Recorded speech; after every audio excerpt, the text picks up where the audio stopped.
لعلي معلول.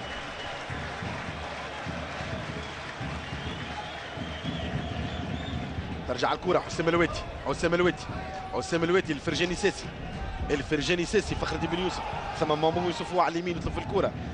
فخر الدين بن يوسف يلعب الكرة في العمق، حسام الواتي مازال بحوسه، الكرة تتعدى والهدف الثاني للنادي الصفاقسي توفيق الصالحي.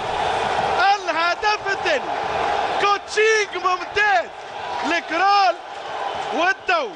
قلت اولى الحلول للنادي الصفاقسي والكرال والدو هو الصالحي، والهدف الثاني للسياسات يجي عن طريق توفيق الصالحي. 2-1 للسياسات، وفرحة كبيرة لجماهير النادي الصفاقسي في مدرجات ملعب الطيب المهري. ما ثماش اقوى من الصورة، ما نجمش نعلق، نخلي لكم الصورة. هذه إعادة لهدف الثاني